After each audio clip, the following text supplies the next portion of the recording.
was free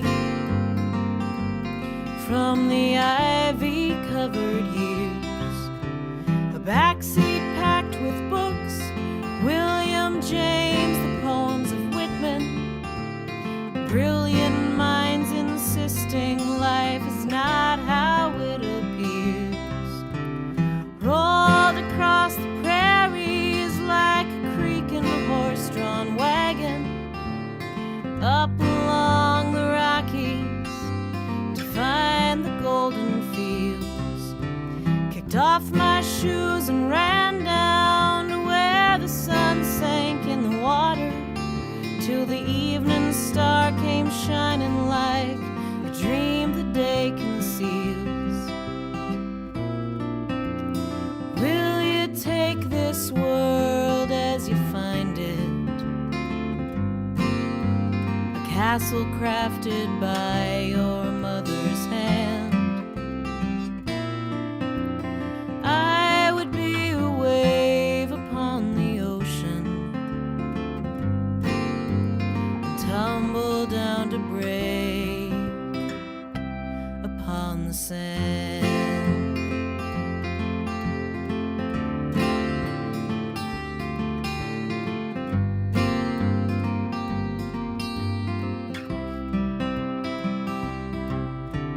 Trees in California are still green in late October. I remember hot clove cider on a frosty autumn morn. I call home every Sunday. I say there's no ice on the water here. It just rolls on like summer or the day the world was born.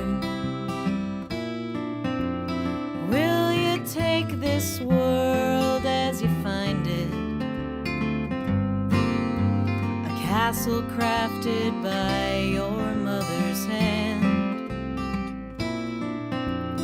I would be a wave upon the ocean and tumble down to break.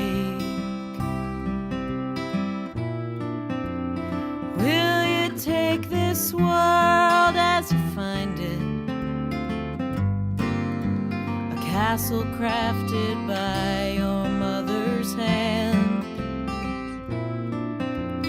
I would be a wave upon the ocean and tumble down to break upon the sand.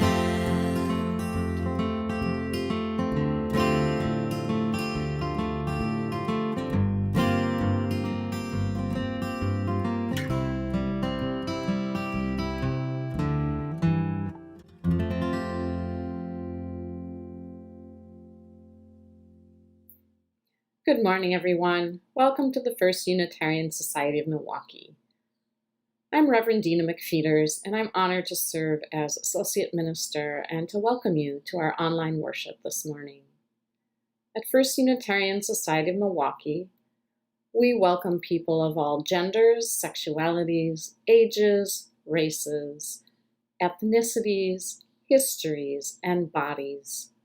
We welcome all that you are bringing with you and all that your heart longs to set down. We welcome your mind, your heart, and your spirit here. During the COVID-19 public health emergency, First Church in-person activities have moved online. Summer worship services are at 9 a.m. only through Labor Day weekend. We offer all ages religious education every Sunday at 10 a.m. with pre-K and kindergarten at 11:30 a.m. and youth group on select dates throughout the summer. Sign up for the Religious Education Weekly Update to learn more about ways to connect with our families, faith, and community. You can find the links in your live stream chat now. Join us for a virtual coffee hour this morning after service, where we chat in small groups. You can find the link in the live stream chat. Visitors and members are welcome. We started something new. Connect and reflect on Sundays this summer at 11 a.m. to noon. A facilitator will share a short reading and will reflect on questions in response. It's a come-as-you-are event, no preparation necessary. The link is in your live chat now. As usual, please join me to connect and reflect on Thursday evenings from 6 to 7 p.m. online. And join me for lunch with the Associate Minister on Monday at 12 to 12:30 p.m. on Facebook Live. And be sure to join our First Church Facebook group. I'm pleased to introduce our pulpit guest today, Beth Monhollen, who is leading worship on the topic, What We Owe the World. Beth Monhollen has been a member of our congregation since 2013 and has served in a variety of roles, from coffee host to book sales, remember those days, to the membership team and our whole lives facilitator. She is finishing her final year as a worship associate and is excited to co-facilitate Geography of Grace, an adult spiritual development group beginning this fall. Beth has worked in higher education for almost 20 years, but will soon be leaving that life to pursue a call to ministry. She'll be attending Meadville Lombard Theological School in the fall, and virtually, of course. And she wants me to let you all know that she's filled with gratitude for the First Church community and for her partner of more than 20 years. Once again, I welcome you to our worship service this morning by inviting you to repeat our mission after me. We gather to nurture the spirit, engage the mind, and inspire action. Let's hear the opening words from Beth. Good morning, friends. Today's opening words are from Emily Dickinson. If I can stop one heart from breaking, I shall not live in vain.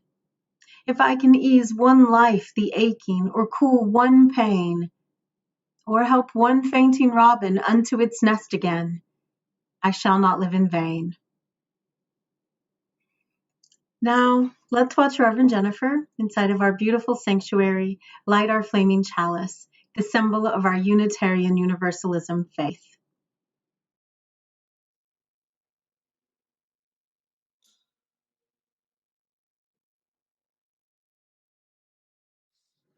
We now enter a time of spoken meditation and reflection, which will be followed by Reverend Jennifer ringing our singing bowl and shared silence, and then the music of Spirit of Life.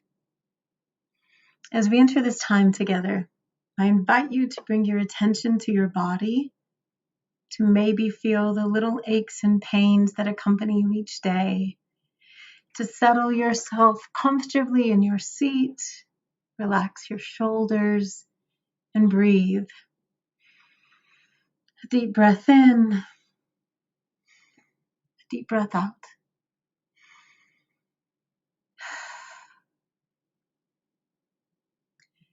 Spirit of life and love, we invite your presence to the center of our attention. As we breathe in and out, let our breath ground us to this moment, to here, to now. May the scents that drift around us, the sounds that ebb and flow in the background of our awareness, the very air that touches our skin, and the feeling of our beating hearts remind us that we are so fragilely and fallibly and beautifully and blessedly human.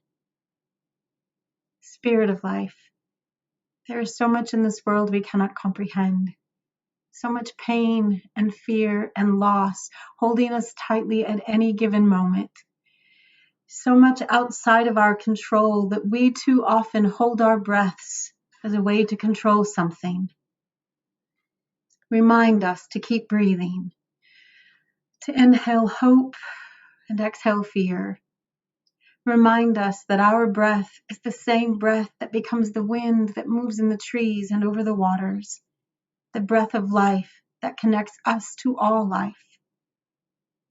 Help us to grieve those whose breaths move no more, and help us to nourish the lives within our reach. Teach us, Spirit, that the rhythm of life is the rhythm of each breath, which includes a pause to rest. And after the rest, move to action. Let our actions be those of deeply connected, beloved community. Let us breathe as one people. May it be so.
Years ago, in early spring, as I was driving to work after dropping my mom off at her job, a song started playing on 88.9 Radio Milwaukee.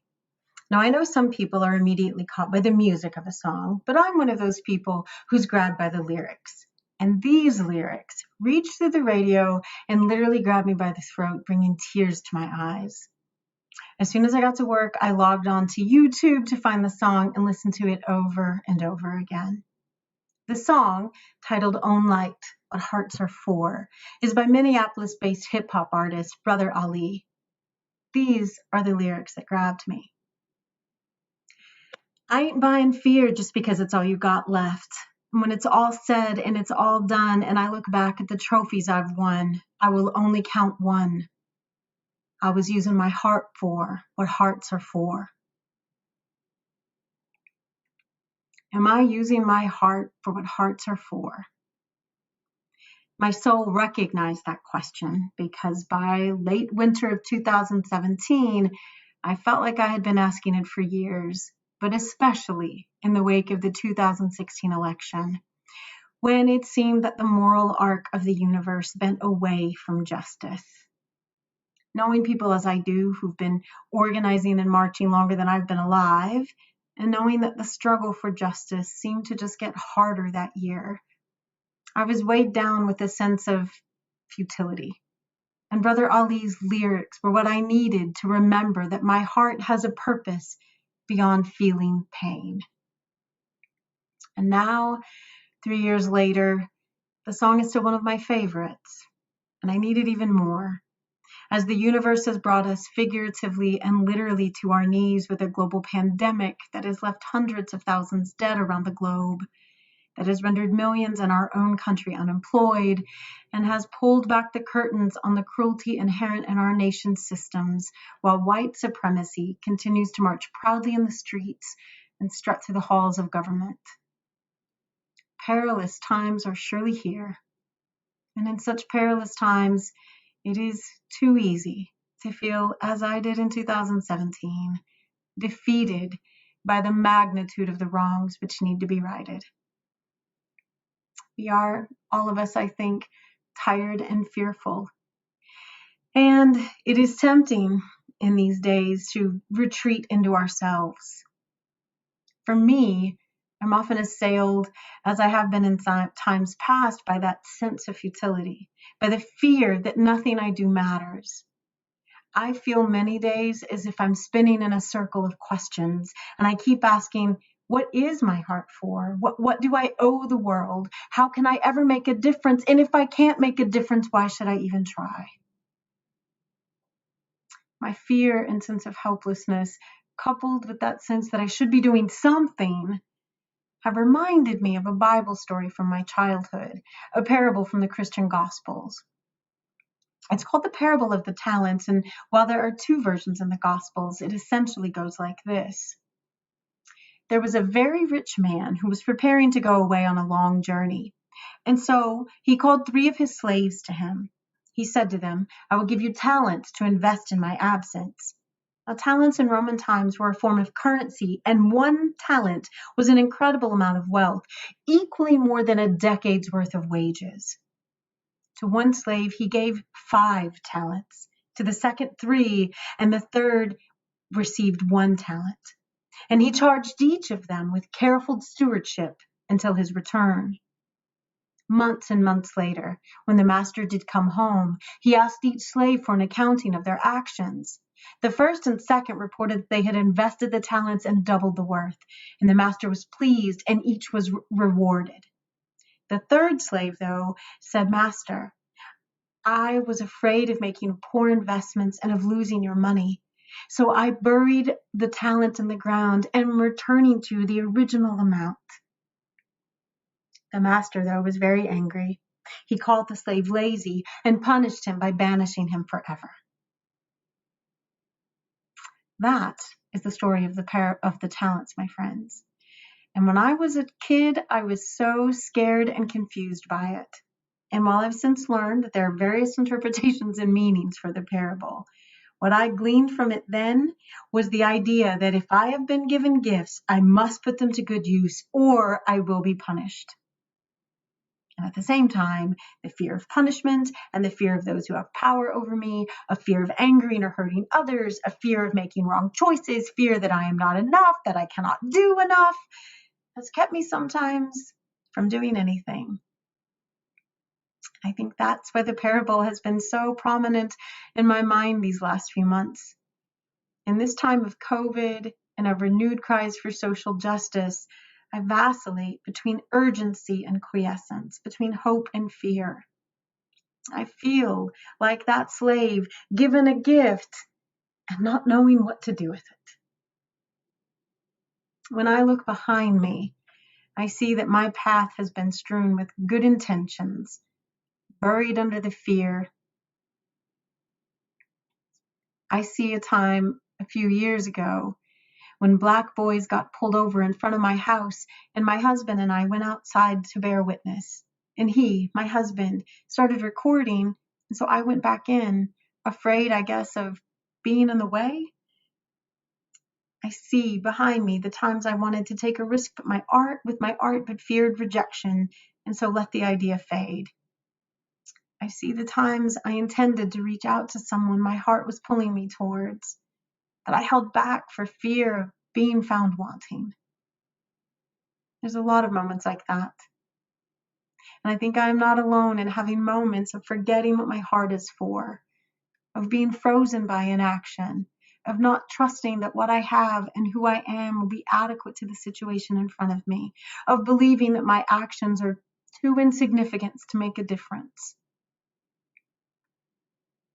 But I hope too that we all have moments where we've moved through those fears and into action. A significant moment like that happened for me in my last semester of college. I was waiting for a bus one snowy morning on Downer Avenue.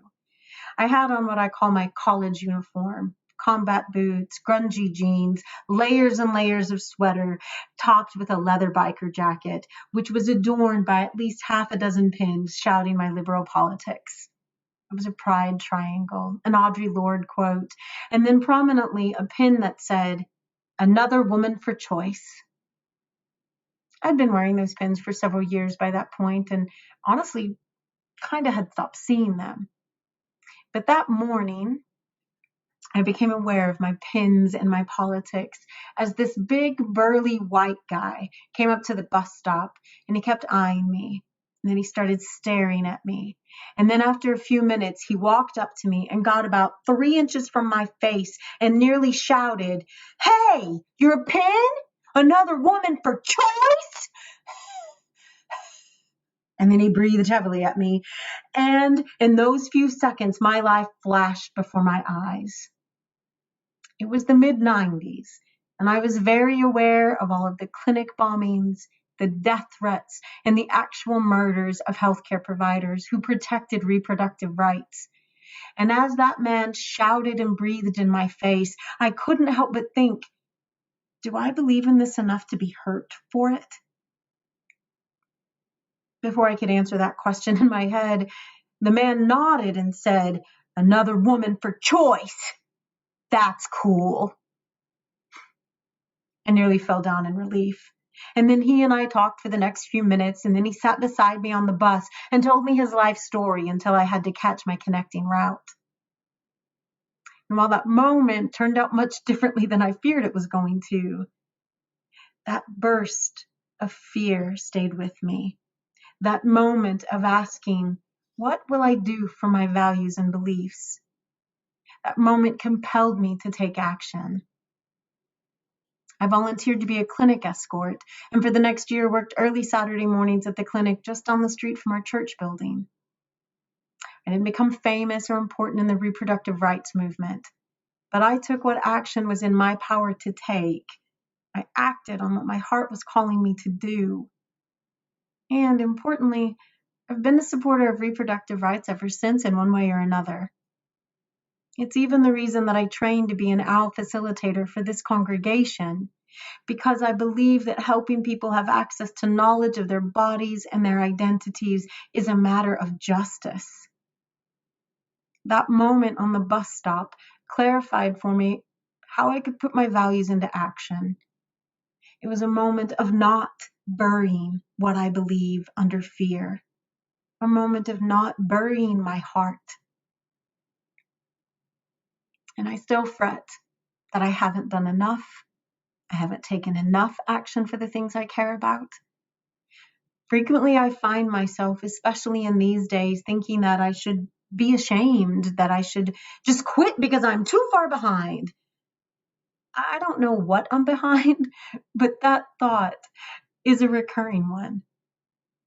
Fortunately, I'm beginning to recognize that such self-defeating thoughts are parts of how I've internalized white supremacist culture, which demands perfectionism and quantity over quality, which lies to us by telling us we have no power and that life is an either-or proposition and that we should go big or go home, do all or nothing. Do all or nothing.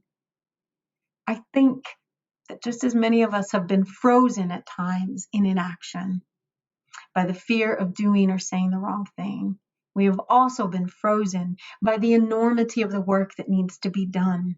We see all of it, and we think we must do all of it, and we know that we cannot. For me, for example, when I consider the long history of racial violence in America and consider the ubiquity of white supremacist culture, I see only how much farther we still need to go to create a more just and equitable world. And I feel guilty, again, for not doing enough, being enough, doing more, being more. When I get overwhelmed by the enormity of the work and overwhelmed by the lie of powerlessness, I end up sinking into hopelessness. And like that slave in the parable, sitting on a store of talent, but afraid to move. That sense of powerlessness, that sense of there's too much to do for me alone, makes me feel isolated. But that is another great lie of white supremacist culture, that we are alone in our struggles and fears. Capitalism's focus on individual rights tells us that it is practically our duty to look out for only ourselves. And sadly, we need only witness some people's refusal to wear a mask during this global pandemic to see the evidence of how community is sacrificed at the altar of individualism. But we humans are communal creatures. Our interconnectedness to all life is real and physical and spiritual. We as Unitarian Universalists know this. We see our interconnectedness every day. We see our interconnectedness in the effects of global climate change. We see it in the spread of this global pandemic, and we see it also in the bright light of global uprisings and in the conversations that even 6 months ago I could not imagine happening in the mainstream. The calls to defund the police and abolish the prison industrial complex, for example, which activists and scholars like Angela Davis and Ruth Wilson Gilmore have been advocating for years. These calls, these renewed conversations are moments of unity and change that put lie to the notion that we are powerless and alone. And while, yes, it's true that we personally cannot affect change on a global scale, our small actions do matter. One person marching in the street can be ignored. But when one more person and one more person and one more person step up to join them, well, then the needle starts to move. And the arc of the universe really does start to bend towards justice. I think of the thousands and thousands of people whose names will not be written in history books, but whose small actions have contributed to the total change that brought us to where we are today, and of all of those whose small actions are keeping us moving forward. We know we did not make this troubled, wounded world, but we have inherited it. And I think here in America, we all have a role, either active or passive, in upholding the systems as we found them, or a role in remaking them. If we want a future that is completely different from our past, then we owe the world all of our small acts, not acts to be heroes or to be written about in history books, or because we're afraid we'll be punished if we don't do something, but to be who we are, doing what we can, even when it feels overwhelming. The Talmud encourages us to not be overwhelmed by the enormity of the world's grief. And it assures us that we are not compelled to finish the work that needs to be done. We cannot. The work of changing the world is more than one lifetime. But while we cannot finish it, we are not doing it alone, and we do not have to do it all. All we can do, the Talmud says, is do justly now, love mercy now, walk humbly now. We can all just start with where we are now, with what we have in our hands and our hearts. Small acts, because small is what matters. A Chinese Confucian proverb says that those who wish to move mountains must begin by carrying away small stones. We can each carry a small stone. Because, as Mother Teresa once said, there are no great acts anyway. There are only small acts done with great love. And great love is what our hearts are for. Great love is the gift and obligation of the universe. Great love is what we owe this world. We are born, I think, owing a debt to the earth, which is our home and our body and our breath. And we are born owing a debt to the web of life, without which we would not exist. And we are born owing a debt to the people known and unknown who make up our human family. These debts, these gifts of interconnected obligation can only be repaid with our whole selves, with wholeheartedness, with great love that chooses to take actions, small actions, despite fear and uncertainty. So maybe the real question in this time isn't, what do I owe the world, as I have been asking? Because the answer to that is simple and found in Brother Ali's song. I owe the world what my heart is for. I owe the world love. The real question isn't what I owe the world. The hard and complicated to answer question is, how will I love the world today? Will I rise up and speak truth to power? Will I participate in a march for justice? Will I write my legislators and call my city council? Will I get out the vote? Will I deliver food to a neighbor? Will I send a note to an isolated friend? Will I pick up trash in my local park or kayak down the river cleaning garbage? Will I make art or write a poem or play music? Will I accept the love offered to me by someone else? Will I maybe today love the world by simply getting out of bed and breathing? Each day, for each of us, how we love the world will look different. What small acts we hold in our hands to do with great love will be different. But I believe that each small act we take with great love binds us closer together in the beloved community we are building.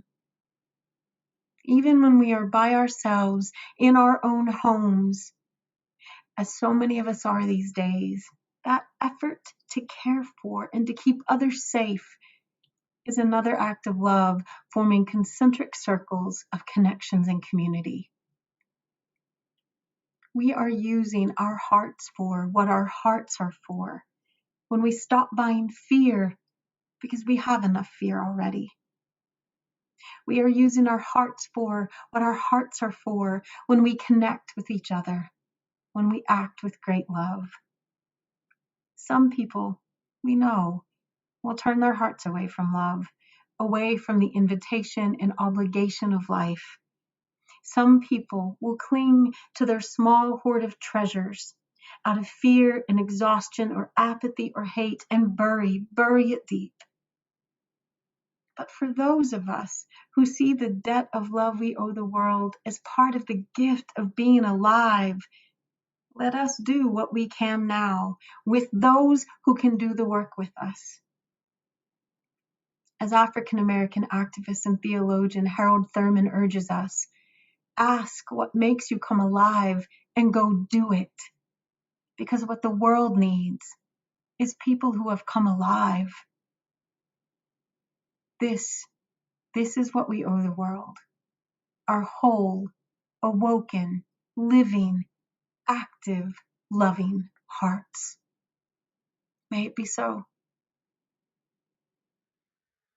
Good morning. My name is Dale Skaggs, and I invite you now to join in a spirit of generosity. We know this coronavirus pandemic is affecting our members in many different ways, but for those of us who can give right now, it is more important than ever to share our resources with people who have been harder hit by the pandemic. Our church supports members and friends of our congregation spiritually, emotionally, and materially, and supports people in Milwaukee through our relationships with our community partners. Your pledges are the foundation of our congregation and the core of our spiritual practice of generosity. In addition, we are grateful for non-pledge gifts from folks who appreciate our online ministry and are benefiting from it. We also have a special fund for people who need financial support called the Minister's Discretionary Fund. You can give to the church by texting 73256 with the message "Give to UU $."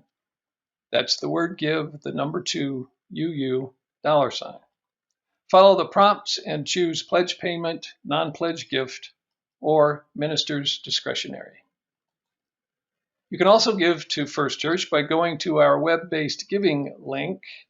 That's at onrealm.org/FUSM/give/First You can see both these options on your screen. We also encourage you to give directly to our community partners. You can find a list of their needs on our website at uumilwaukee.org/support-Milwaukeeans-COVID-19, which you can see on your screen.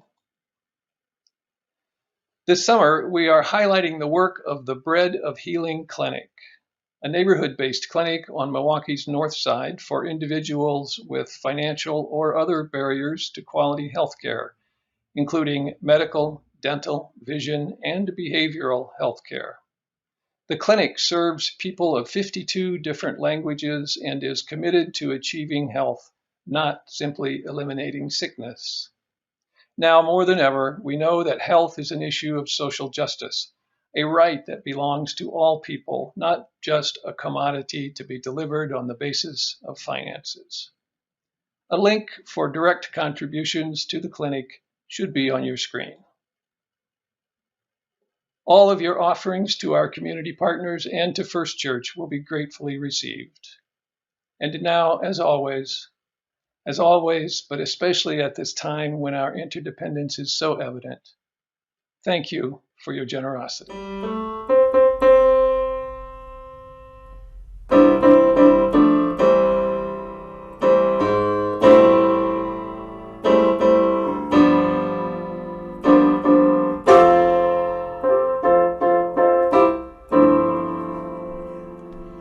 This little light of mine, I'm gonna let it shine.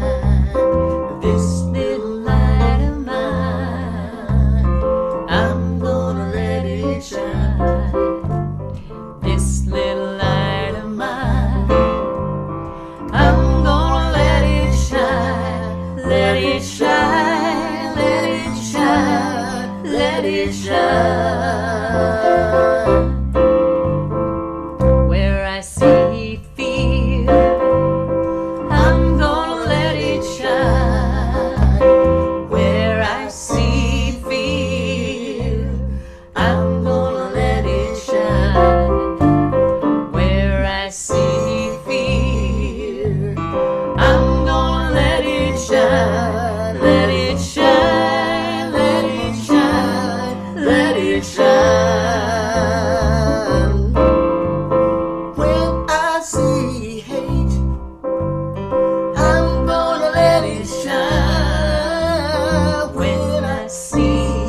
remember to keep breathing, to keep resting, to keep loving.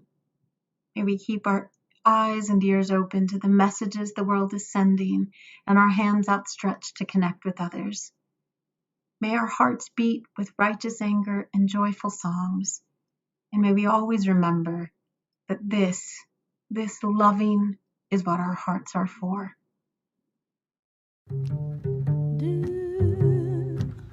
Do when that spirit says do. You got to do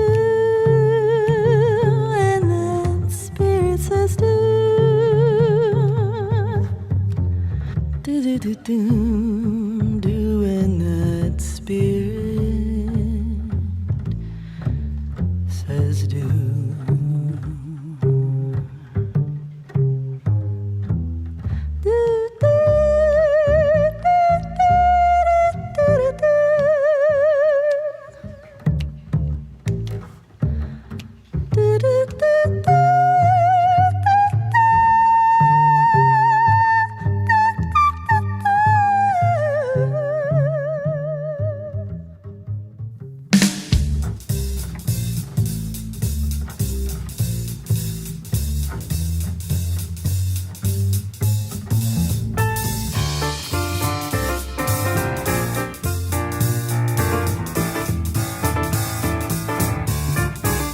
You got to do when the spirit says do.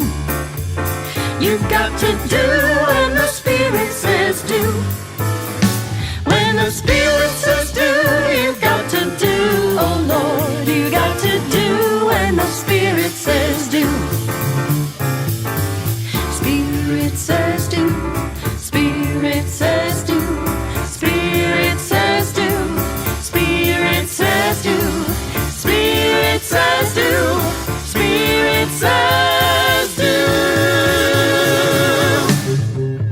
You got to sing when that spirit says sing. Sing when the spirit says sing. You got to sing when that spirit says sing. Sing, sing, sing. When the spirit says sing, you got to sing, oh Lord. You got to sing when the spirit says sing. Spirit says sing. Spirit says sing. Spirit says sing. Spirit says sing. Spirit says sing. Spirit says sing. You got to groove when the spirit says groove. You gotta be grooving, you gotta be grooving. You got to groove when the spirit says groove. You have got to groove. When the spirit says groove, you've got to groove, oh Lord. You've got to groove when the spirit says groove. Says groove. Spirit says groove. Spirit says groove. Spirit says groove. Spirit says groove. Spirit says groove. Spirit says groove. You got to rock when the spirit says rock. You got to rock when the spirit says rock. When the spirit says rock, you got to rock, oh Lord. You got to rock when the spirit says rock. Spirit says rock. Spirit says rock. Spirit says rock. Spirit says rock. Spirit says rock. Spirit says rock. Check it. Yo, I had the call before I walk and now I do the 1-2 step. I heard the spirit and it said the groove, yeah. That's why I do my own shuffle, tapping feet, clapping hands. If you could talk, you could sing. If you could walk, you could dance. Spirit told me bless the track with the vocals, and I come around your city rocking with the locals. Fading out, got my eyes closed. I think the Lord talking to me, gotta get up all in my zone. Candle gazing after doing kundalini. I wrote it in my journal, trying to find the true meaning. It ain't gonna happen overnight, I really ain't stressing. I'ma get the blessing. I don't need Google directions, I just follow spirit. I think I start to hear it. The elders talk about alignment, I just start to get near it. Walk along the path, with or without a clue. When the spirit says do, I make it do what it do. Come on. Do when the spirit says do. Oh yeah. You got to do. Y'all know what it's like when the spirit says do. I mean, you just gotta do what it do. I know right now with some spirit talking to you inside and it's telling you to do something, and whatever that is, Spirit says do. Spirit says do. Spirit says do, and you know what? I'ma do what I do. You go ahead and do what you do. And that's how we gonna do what